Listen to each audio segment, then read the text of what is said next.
Have you ever visited a place and felt like it was part of something larger than itself? As if the walls have absorbed a kind of purpose that you can still feel in the air? That's exactly how it feels when you step inside the John Muir House in Martinez, California. This was the home where one man championed the revolutionary idea that the wilderness should be set aside for future generations to enjoy. Known as the father of the national parks, John Muir shared his love of nature through his writing. During a time when America was rapidly expanding, his words changed not only how Americans viewed nature, but how the world did, helping to spark the idea of a national park system. Today, we're exploring the John Muir House in Martinez, California, stepping inside the rooms where some of the most influential conservation ideas in American history took shape, learning about the man behind them, and seeing how this home became the unlikely center of an emerging environmental movement at the time, with John Muir as its voice. Hi, I'm Allie, and welcome back to Fab Little Dish, where we celebrate the love of vintage home, historic interiors, and the stories that live behind these walls. If you love touring historic houses filled with rich history and timeless design inspiration, then hit thumbs up and make sure to subscribe to help support the channel. Now let's head to Martinez, California, and learn about the father of the National Park Service himself. John Muir loved all things wild and saw humans as one small part of nature, valuing the natural world not only for what it could produce, but for its beauty, its mystery, and its healing powers. Nature was like a religion to John Muir. He worshipped its wonder and the bounty that it offers us. And I know exactly what he means. When you're looking up at a giant mountain, or when you're looking down from really up high, you feel so small in comparison to Mother Nature. You feel stripped of your things, your identity, and with the distractions gone, you can come back to yourself and gain inspiration that you never even imagined was possible. His love for nature started young. Muir's parents were Scottish immigrants, and his father was known for being very strict. Old world discipline, harsh rules, and even harsher punishment. Muir wrote about being beaten until he memorized the Bible. And I think that's part of why he gravitated towards nature, toward the gentle, toward the serene. His father didn't let him read for pleasure, so he'd rebel and stay up late at night so he could do so in private, escaping into books and into visions of places like Yosemite, places he hadn't even seen yet. He couldn't stop that curiosity, and that drive to discover would eventually send him on a journey that would essentially last a lifetime. John Muir was born in Dunbar, Scotland, and when he was 11 years old, his family immigrated to the United States and settled in Wisconsin. And then, in 1867, he did work for a factory, testing his ideas at a carriage parts factory in Indiana. And that's when everything changes for Muir. As he's working, a metal file pierces his right cornea, and he nearly loses sight in that right eye. On doctor's orders, he sits in a darkened room for 4 weeks, and during that time, in that darkness, his curiosity turns back on and takes him to places he's only dreamed of, including the mythic Yosemite Valley, where trees stretched to the sky. And somehow, Muir's eye slowly heals. The injury pushes him to reinvent himself. He wrote, "God has to nearly kill us sometimes to teach us lessons." So he decides to wander, explore. John Muir embarks on a journey that would end up defining him and his legacy. That same year, he begins his 1,000-mile mark to the Gulf that will eventually bring him to California. In 1868, he arrives in San Francisco, and as soon as he gets there, he's asked, "Where to?" And he replies, "To any place wild." He decides to answer the call of the mountains that had been reaching out to him for quite some time now. So he heads straight for the Sierra Nevada mountains, and in the brilliance of the Yosemite Valley, John Muir is reborn. After years of wandering, he decides to finally put down his roots in the valley. With his new life playing out beneath Half Dome and El Capitan, he absorbs every nook and cranny of Yosemite Valley, filling endless journals with observations, calculations, measurements, and beautiful, almost spiritual descriptions of the valley's natural wonders. Yosemite doesn't just move John Muir emotionally. It turns his curiosity into something the world can actually use, a way of seeing the natural world with both scientific attention and lyrical devotion. And then, in the early 1870s, he begins publishing what he's seeing around him. And suddenly, Yosemite isn't just a place out west to everyone. It becomes an idea that people can imagine because of the way that John Muir describes what he looks at. Muir publishes his first article, Yosemite Glaciers, in the New York Tribune. It's one of the first moments where his voice starts carrying far beyond California. But after more than 15 years in the wilderness, the solitude starts to wear on him, and he's craving a new kind of purpose. That's what leads John Muir to the Alhambra Valley, near a small town called Martinez, to the ranch of Dr. John Strentzel, a well-known horticulturalist, where John Muir would reinvent himself yet again, but this time as a rancher, a husband, and as a father. He doesn't just live on this ranch, he actually takes a big hand in running it. For about 10 years, he takes on the strain of the day-to-day operation, tending and overseeing the orchards, caring for the fruits, and actually selling them, keeping the business moving. The ranch life gives him actual stability, but it also pulls him away from the part of himself that belongs to the mountains. And while he's here, John Muir falls in love with Strentzel's daughter, Louis Strentzel, a classically trained pianist, and the person who seems to understand him in a way that no one else really ever did. Louis builds him up, she encourages him, she champions him, and in a life where he's constantly torn between two worlds, home and wilderness, she becomes the one who keeps pointing him back toward what's true to his heart. They have 2 daughters, Wanda and Helen, and a devoted dog, and strolling with them through the Alhambra Valley becomes one of Muir's most precious joys, because compared to the way he was raised, Muir is remembered as a gentle father, present, affectionate, and genuinely delighted by his girls. For about 10 years, he throws himself into ranch life, tending and overseeing the orchards, managing the work, selling the fruit, building real stability for his family. And then he feels torn between 2 worlds again. Though he loves his family, he dearly misses the wilderness. The mountains are calling his name again. His wife pushes him to pursue where his soul is calling him, and to write about it. So John Muir takes his own advice.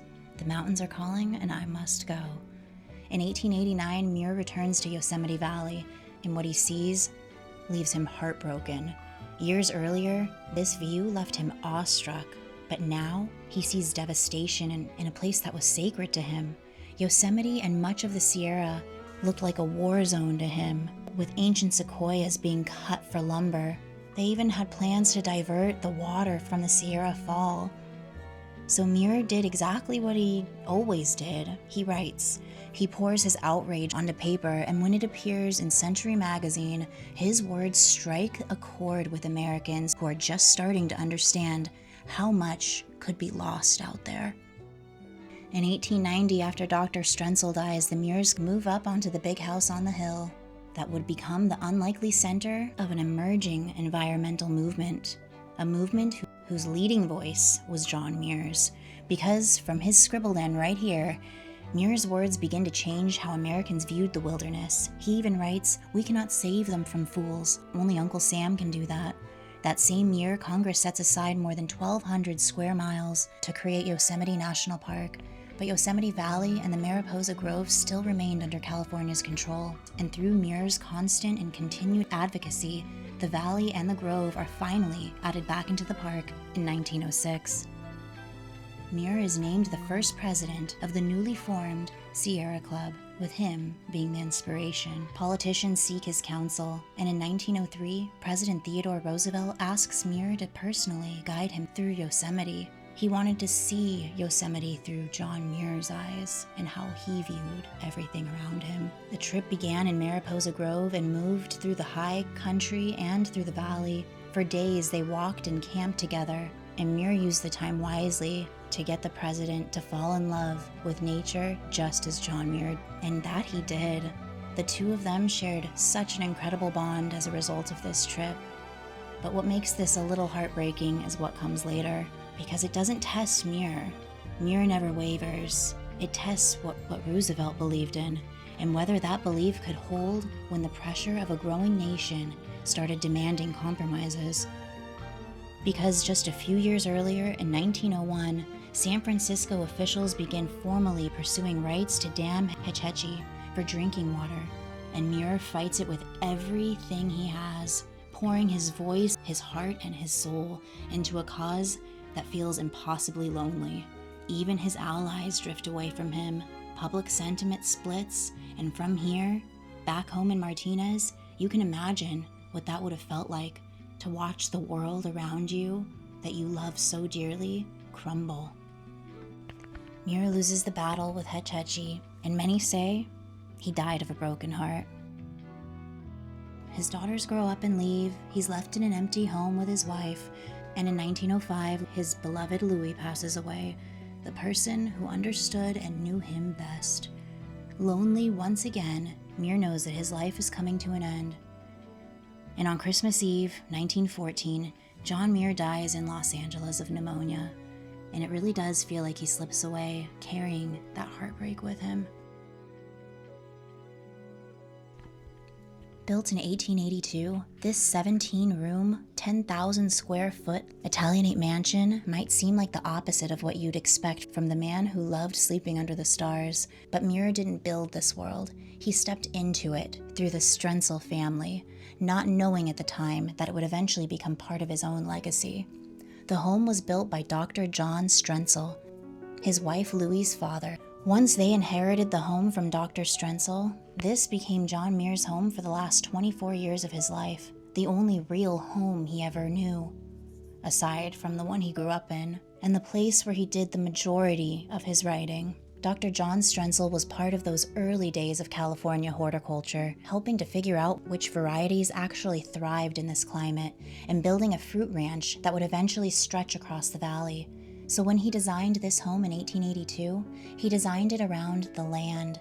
It's placed up on a knoll with a commanding view over what were once orchards and vineyards in the Alhambra Valley, almost like the house was meant to crown what he'd cultivated. It's late Victorian Italianate architecture, tall, symmetrical, composed, with those narrow vertical windows. There's even some topped with decorative crowns. Vertical windows that pull your eye upward, and the decorative Victorian detailing that really give it that Victorian finish. Each room has 12-foot ceilings, and it even has a full basement and an attic, which if you're from California, you know how rare it is to have a basement. But the most important detail is right at the top, the cupola. From a distance, it almost looks like a little bell tower, and it's a perfect lookout point over the ranch and the valley below. Now let's step inside. This is the west parlor, and the fanciest space in the house. The whole room is wrapped in this late Victorian elegance, with deep, rich red walls, a gorgeous marble fireplace, with a gorgeous gilded framed mirror catching the light. I love this little alcove near the windows, such a perfect little place for sipping tea. Above the piano is Muir Glacier, painted by Thomas Hill, an image that pulls you straight into that icy, awe-filled landscape that Muir loved so much. And nearby, Mount Shasta by William Keith shows another highlight of California, with its vast sacred landscapes that also helped shape Muir.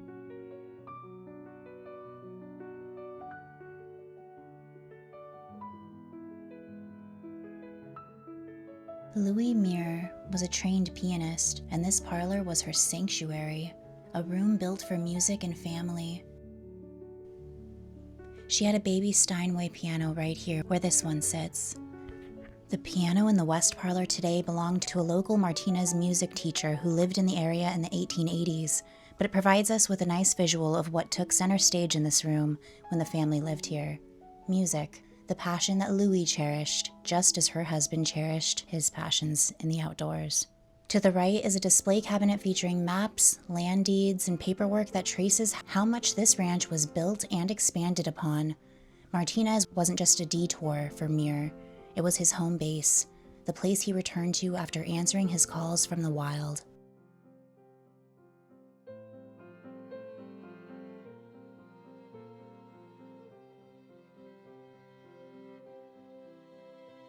You can really feel Louis' music in here, the warmth of the family life, John Muir in here roaming around, his mind always being pulled towards the wild.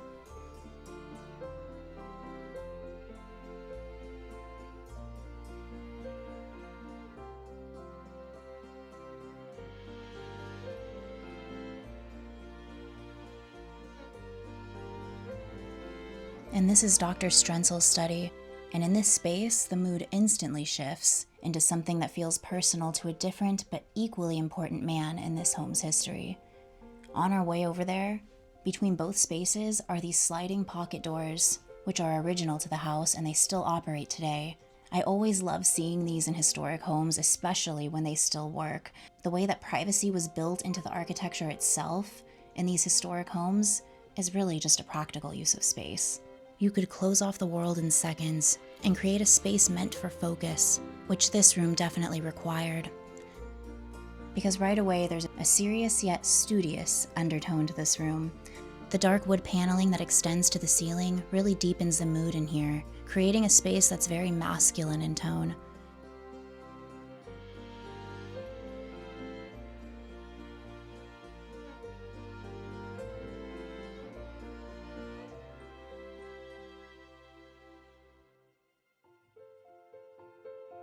And this stone fireplace really anchors everything. I love this little side room over here, which actually operated as the area where Dr. Strentzel would see his patients when he wasn't studying horticulture or attending to the ranch.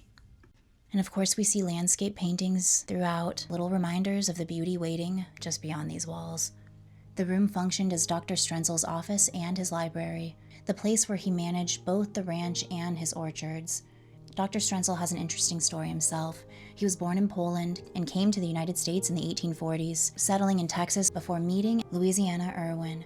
They decide to build a life together and get married, and eventually they join a wagon train west to California. Dr. Strentzel earns money as a doctor, and during the gold rush era, he was a busy man. He saves all of the money and moves his family to the Alhambra Valley in the 1850s and tries his hand at ranching. And that's when John Muir comes into the picture. He doesn't just arrive as a nomad. He becomes deeply involved with the land and the property. Muir helps his future father-in-law apply new scientific approaches to horticulture, including experimenting with how to grow fruit in hot, dry conditions using seasonal rains rather than relying on supplemental irrigation systems. The framed certificates hanging on the walls in here quietly hold Strentzel's story too, a nod to where he came from and what he built here, and what Muir saw through. One of them honors his participation in the 1830 Polish uprising, presented on the 50-year anniversary, and it's a little indication that he wasn't just a rancher or a doctor. He was someone who had conviction and passions that he stood up for.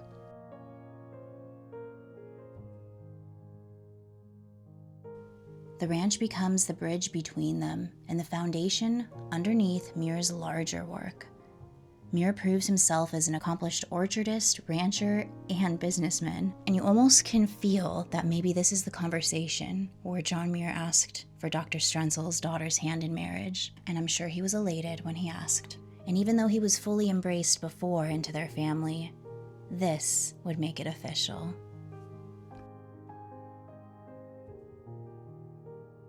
And then you've got these beautiful landscape pieces hanging throughout, which I love, because even in a room built for work and study, there's still this pull towards the outdoors, a reminder of the beauty waiting just beyond these walls.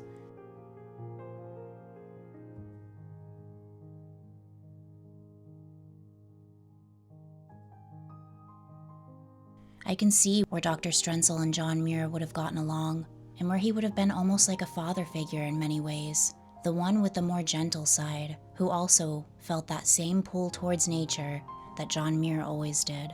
They had a lot in common. They both embraced innovation, they both shared a strong belief in nature's healing powers, they both possessed a type of constant drive to learn and discover, and they both believed in fighting for something they deeply believed in.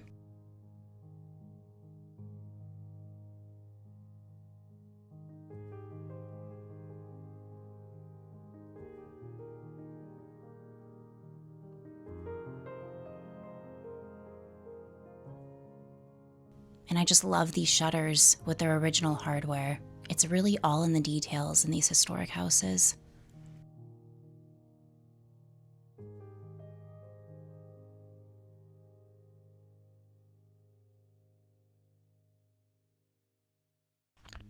And of course, we need to talk about the people who actually kept this place running and supported John Muir in a very real day-to-day kind of way.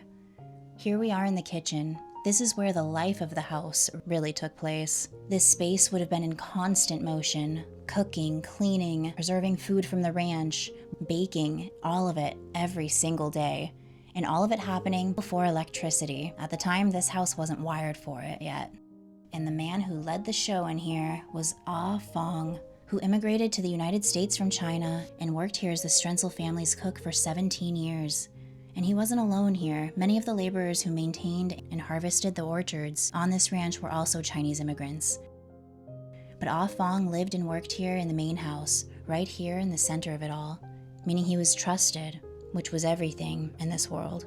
You can still see the large coal-burning stove that would have been used for cooking and baking, the kind that needed constant tending to just to keep the temperature steady, the kind that people used to have to stick their hand into to see what the temperature was. There's a work table in the center of the room too, where food prep would have been happening all day long.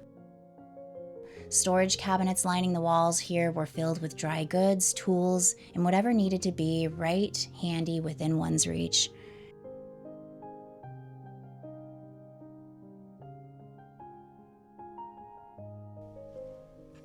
But Helen, John Muir's youngest daughter, also loved to cook, so she would have spent a lot of time in here too. She mentions Ah Fong in letters, so they must have spent a good amount of time with each other in here, cooking and exchanging different recipes.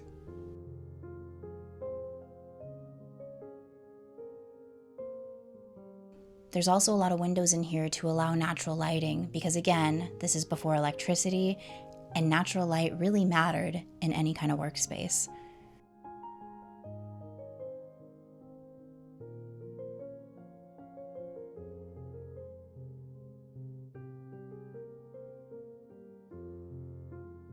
So when we talk about John Muir having the time and freedom to write and let his mind wander and advocate for the preservation of these landscapes, it's important to remember that there were people that allowed him to be able to do all of that.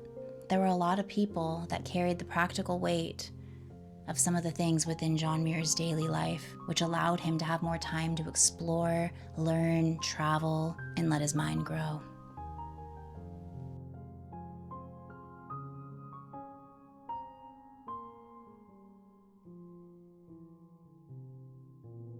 And here we step into the dining room, right off the kitchen, and you can immediately feel that this wasn't meant to be a formal dining room, like a lot of the Victorian dining rooms we see together on these tours. This was meant to be lived in. It's more of a cozy space. It's where the house would finally exhale at the end of the day, and where everyone would join and eat together. This whole entire area in here is more of a visiting area and a place for people to sit down while they're touring, or if you just want a closer look at certain things. And then off to the side, there's this bright window-wrapped space, almost like a little indoor garden room. It's filled with light and greenery, and I'm sure with Dr. Strentzel's occupation, this space had some activity.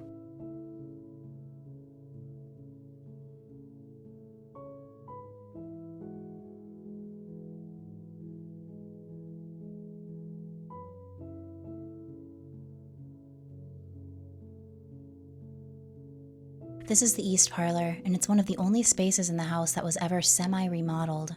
And it happened for a very specific reason, the 1906 San Francisco earthquake. We're just about 30 miles from San Francisco here. Martinez also felt it hard when it happened. The main structure held strong of the house, but several of the chimneys collapsed, including this one right here. And John Muir saw this as an opportunity to remodel, not to make it grand, but to make it more simple, more practical, and more John Muir. When the Strenzels built this home, the East Parlor, right here, originally matched the West Parlor, the more ornate style that we saw right across the hall. But after the earthquake, Muir opened everything up. He cut through the walls to connect the space to the dining room. He replaced the original marble coal-burning fireplace with this brick mission-style wood-burning fireplace, less formal, but more functional and more economical. And all of the landscape artwork surrounding this room are by William Keith, the artist who traveled with Muir on many of his journeys and explorations. Keith would set up shop and paint a scene while Muir went out and explored.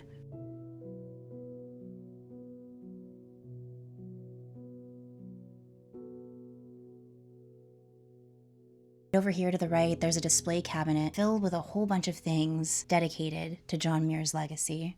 Right here we see a 1,000-mile walk to the Gulf. The label explains that William Bade, a close friend from the Sierra Club, helped shape Muir's legacy in a really special way. He edited and brought Muir's unfinished manuscripts into published form. Bade later became the Sierra Club president. He wrote Muir's eulogy, and maybe most importantly, he was the person Muir's daughter trusted to handle the writings that were still unfinished when Muir died. So when you're standing in here and looking at all of the pieces in this display cabinet, you're actually seeing how Muir's legacy was able to continue and how his hard work was able to be carried forward, even though he was gone.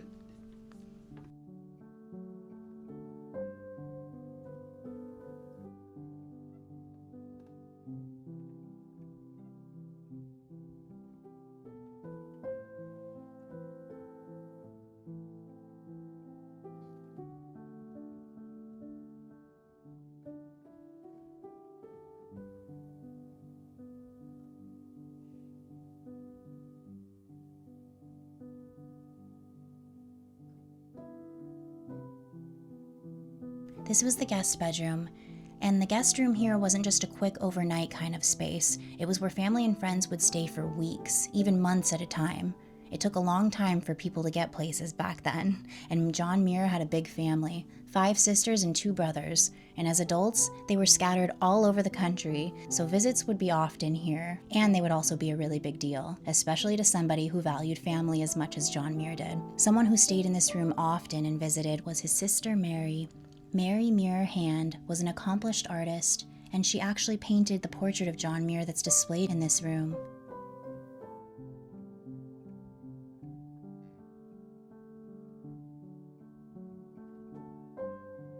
And what I love about this room is how they have letters here displayed that really speak to how special their relationship was between the two of them. When Mary and her twin sister Anna were about 20, John wrote to them as any loving big brother would, basically giving them the advice that this is your golden time to gather knowledge, and he urges them to study widely, especially natural science and botany. And Mary clearly took that encouragement and ran with it, because she wrote to John constantly, as we see here, and she'd include poems and artwork that she made herself, boasting to her big brother and him congratulating her on a job well done. Now, there's also a really interesting, complicated layer here that we need to mention. It is a sign of the times that Muir was living in. He really seemed supportive of women educating themselves and learning informally. He encouraged his sisters to read, study, trade poems and book recommendations with each other, but he wasn't completely on board with women in formal colleges. When his daughter Wanda wanted to attend UC Berkeley, he had doubts. Even though he didn't forbid it, she enrolled anyways in 1900, so she definitely had her own wild spirit, which Muir respected. So you feel that tension of encouraging women's minds at the time, but still being shaped by the limits of his era.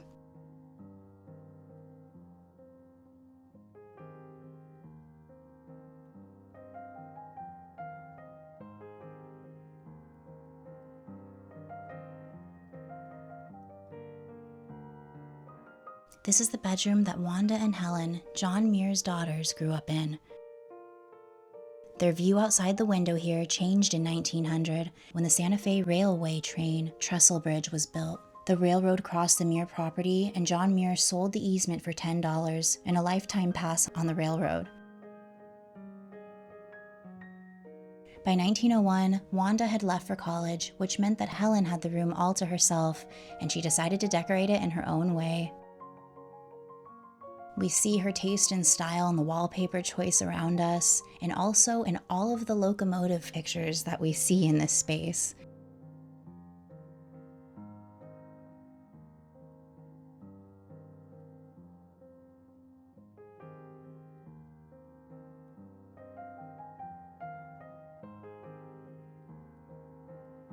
She was fascinated with trains, and she studied their every move from her bedroom window. She recorded the engine numbers, the exact times and carriage combinations for each train that passed her house. She even knew the names of the many train conductors. Surrounding us in this room are all of these photographs that Helen took with her father during trips with him and the trains that they rode together. She loved standing right by the track and watching the engine rush toward her. She was a bit of a daredevil.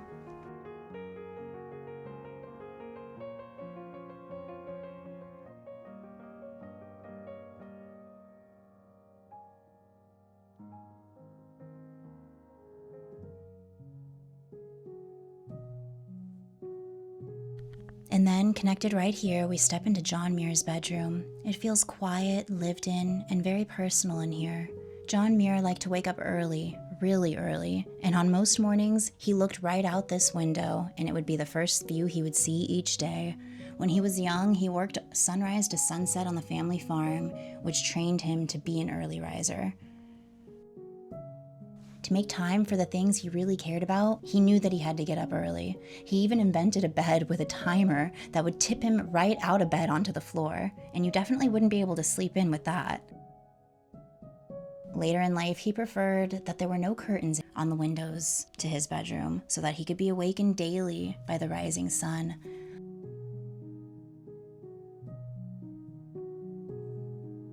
On warm evenings, he and Helen would crawl through the window at the end of the hallway and sleep under a tent on the balcony over the front porch, under the stars, which I just love. She was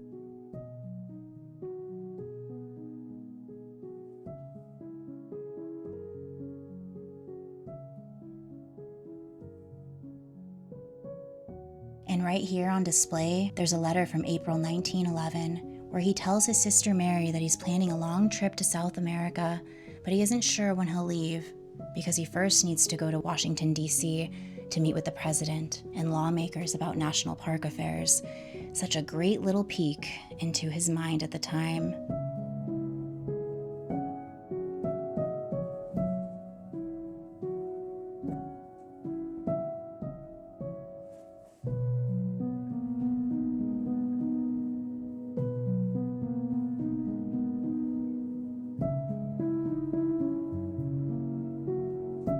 Right here, we see a photo of the property when Muir lived here, inviting you to do a then and now comparison with the view outside today.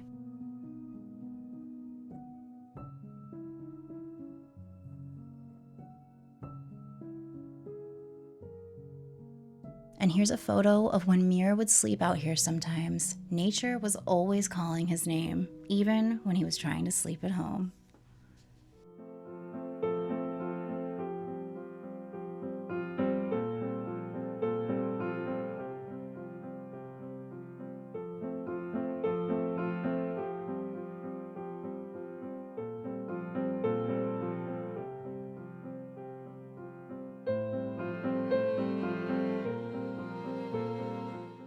And this space was the heart of it all. It almost feels as if you're stepping into one of John Muir's thoughts when you're in here. This is John Muir's study, the Scribble Den, as he called it. This is where he pulled his thoughts together, where he wrestled them into sentences, and where so much of his legacy actually took shape. The most special piece in this room is the original desk we see here right by the window. It looks out right towards the garden and the old orchards. I love that this piece is here. It's such a special part of him. There was so much incredible work done right on that desk. It makes this room honestly feel alive. And you might be surprised to find out that writing actually wasn't easy for Muir. It was something he very much struggled with. But he also knew that once he was able to get his mind in a certain place, something that nature actually helped him with, his pen would flow. Which I can absolutely relate to each and every week when writing for these videos. But once you get in that mindset, it's on. And that's what happened right here in this room. He wrote most of his 12 books and over 300 articles right here. From this Scribble Den comes words that begin to change the way Americans viewed the wilderness, not as something to conquer, but as something sacred, something worth protecting. And when you look around at the books, the papers, everything shuffled around, you really see how he lived, how he thought. Everything feels scattered because everything was running a mile a minute in his head. We see a typewriter right here staged at the table, surrounded by pages. It helps you picture the rhythm of Muir's world when he would be writing, sitting, drafting, revising, starting over, pushing through, and doing it all over again. You really feel the passion in his words when you're standing in here.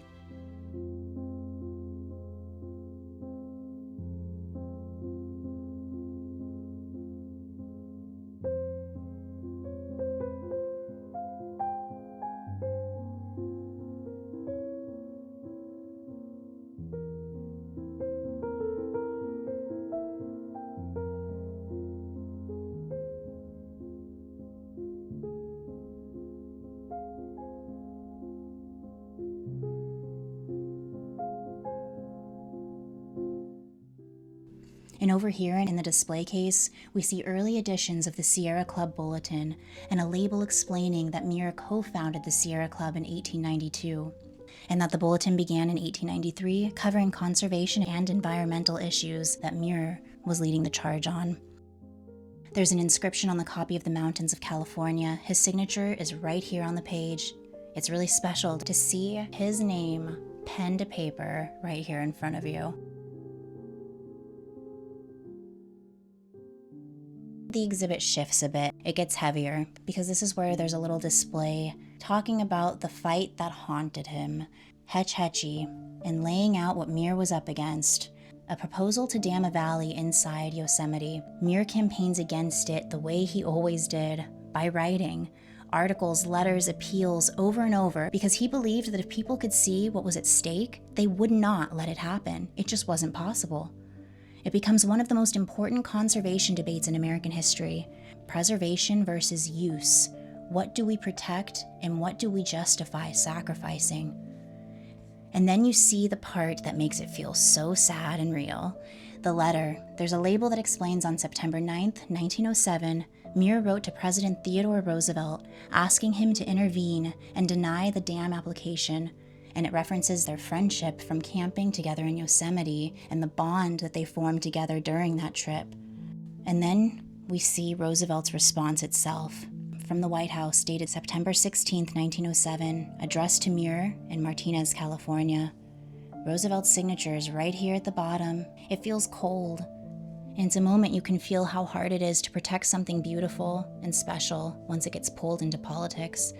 I'm sure Teddy Roosevelt was not thrilled in having to make this decision, which would inevitably also impact his friendship with Muir. And you can feel the weight of that shift right here.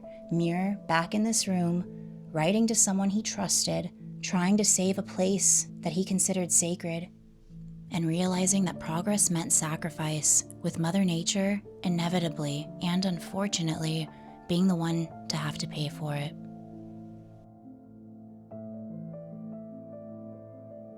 By then, it isn't just a political loss. It's personal, it's spiritual, it's like losing a piece of himself.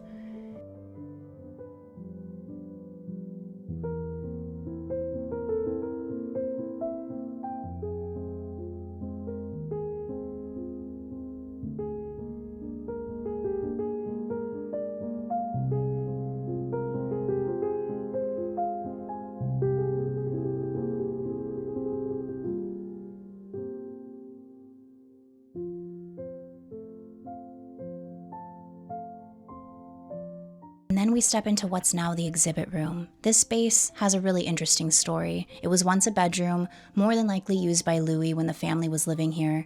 And in 1914, Muir actually broke through this wall to create a passage straight from the Scribble den. And you can see what he was trying to do. Even at the end of his life, his mind was still running 1,000,000 miles a minute, finding more room for his books, more room for his ideas. He planned to line this entire area with shelves to hold his huge book collection. The ones that we keep seeing in the hallways and scattered about. It's almost like the house needed to expand to keep up with his mind. Today, the room shows different exhibits about the other people who were in his life and influenced him. And I'm glad the National Park Service did this here because I was wondering about the stories of some of these people that we've heard about today. There's a display here about Helen, his youngest daughter, and she's honestly fascinating. She had her dad's adventurous spirit. Even though her health kept her close to home a lot of the time, she loved hiking, riding her horse, playing guitar, learning about plants and animals, but what she really obsessed over or trains, and she even hoped to become a mechanical engineer one day. But unfortunately, her poor health made attending school really difficult throughout her life. She spent the majority of her time at home by typing his manuscripts. She wanted to write her own stories and hoped that one day she might follow in his footsteps. But after bouts of pneumonia and tuberculosis, Helen moved south to Daggett, California. Her doctor insisted that a drier climate was the only cure. When the National Park Service began restoring the Muir Strentzel house, she was actually a very helpful hand in sharing memories of what the house looked like and what her father would do around the home when they all lived here together. And there's a little dedication to Wanda here, their first daughter. She was named after their grandmother, Anne, but everyone called her Wanda. When she was born, Muir wrote that he was the happiest man in the world, and you really do feel how deeply he loved his girls. Wanda becomes that protective older sister, the caretaker, the steady one. She loved hiking, she played the violin, she went to UC Berkeley, against her father's advice, and Wanda participated in many civic activities, following in her grandmother's and mother's footsteps. She worked for the school board and led the charge for various women's clubs. She was also an active Sierra Club member. Today, many of her descendants continue her legacy of service through involvement in environmental organizations. After she married her college sweetheart, Thomas Hanna, she stayed right here on the property, and Muir stayed close with her family. He would join them for breakfast most mornings, which really tells you everything about how much he truly enjoyed time with his family. And Louie, and honestly, she's the backbone of this guy. She wasn't just his wife, she was his steady companion, his writing critic, and his business partner. She understood both sides of him, the father who needed a home base, and the man that still felt the mountains calling him. She loved nature too, but in her own way. Through gardens, the orchards, the cultivated beauty of this valley that she grew up around. And she's the one who kept nudging him back towards his real passion. It was Louis who encouraged him to share his experiences with a wider audience, to write about it for future generations to learn how to view nature through his eyes. And here's a little something about his mother-in-law, Louisiana Irwin Strentzel, who I was actually wondering about. So I'm glad they have something about her here. She lived through the realities of being an American pioneer, through illness, loss, the wagon trains, starting over more than once, and still helped build a life here. Like her Victorian peers, Louisiana documented her experiences in letters and journals. She had 3 children with her husband. After losing 2 of their children, one at 4 months and another at just 9, they needed a new path themselves. The gold rush drew them to California in 1849. They packed up their belongings and their children, and they joined a wagon train heading to California. Once here, the family established a ferry, hotel, and a store, along with Tuolumne River, serving men headed to and from the gold fields. Louisiana helped run the family business by managing the house and the workers who cooked the meals and worked in the orchards. She made sure her only remaining child, Louis, received an extensive education and pursued her talents as a pianist. This room really does something that I love. It pulls the story outward. You really get an idea of the people who shaped Muir's life before he came to California and how much they looked up to him.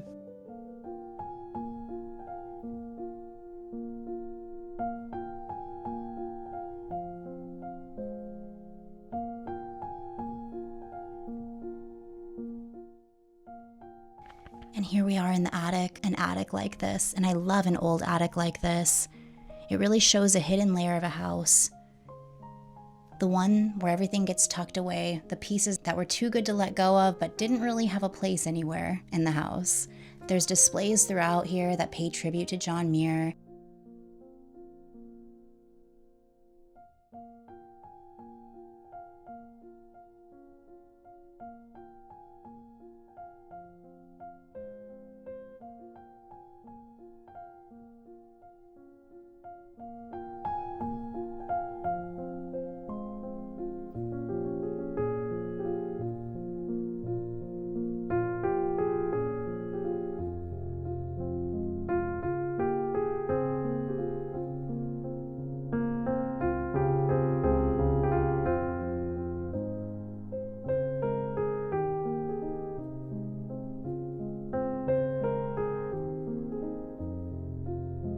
And here's the cupola, the little bell tower. and there isn't a written record of what this was used for. Dr. Strentzel might have used it to communicate with the ranch, but it's pretty small, so they think that it might have been used to call people back home when they were exploring or hiking nearby. Since they didn't have cell phones, this would have ensured that they would be back home in time for supper. The view up here is amazing, and I can just imagine John Muir waking up early on some mornings to sit here and watch the sunrise while he sipped his tea.